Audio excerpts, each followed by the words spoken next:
रोई रोई काहे बहिनिया तया पाने बीरन से तिया पाने बीरन से ती हो भैया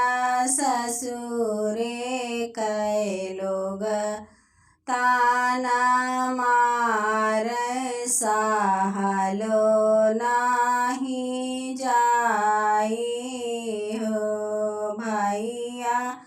वही तो काहे कवाने गरीबवा कै बेटी की हालियो ना पूछै बीरन नाही आवाई हो भैया वही तो काहे कवाने गरीबवा कै बिटिया की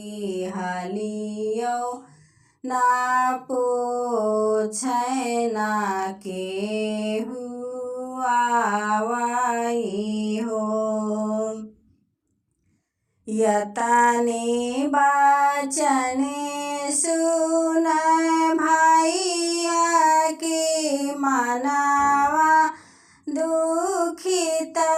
भये मनवा दुखित भये हो माई बान्ही देत्यो गरुवरगा ठरिया बहिनिया देसे जाबै बहिनिया घरे जाबाई हो माई बानी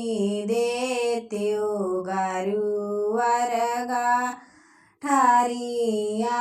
बहिनिया देसे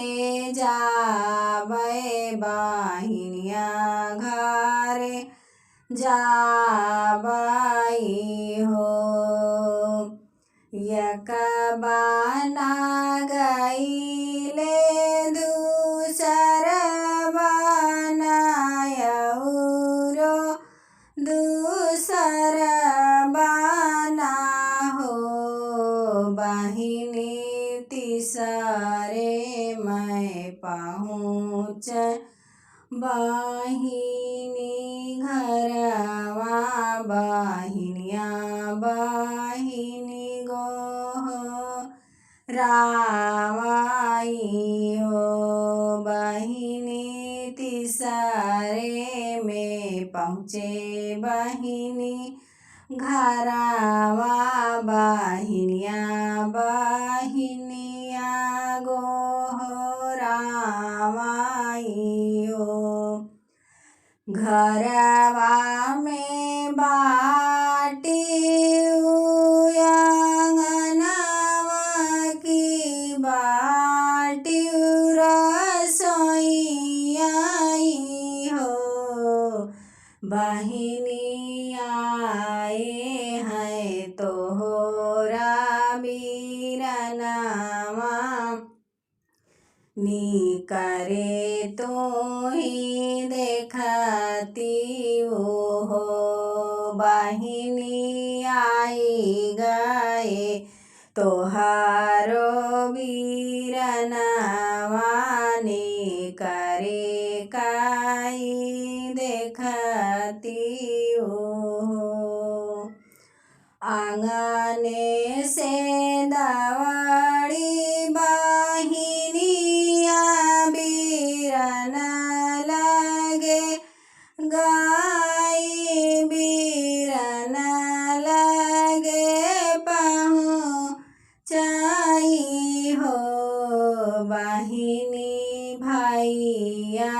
कै पकड़ी रोव बहिनिया नयन आंसू चुआई हो बहिनी भैया कै पकड़ी कै रोवै नयन आंसू चुआई हो। जिनी रोवा मोरी तू बहिनी नयन आंसू पोछ नयन आंसू पोछऊ हो। बहिनी जिनी समझियो भैया गरीबवा की खबर नाही लई है कि हलिया नाही लई हाई हो। बहिनी बेची देबै सिर कै पगड़ी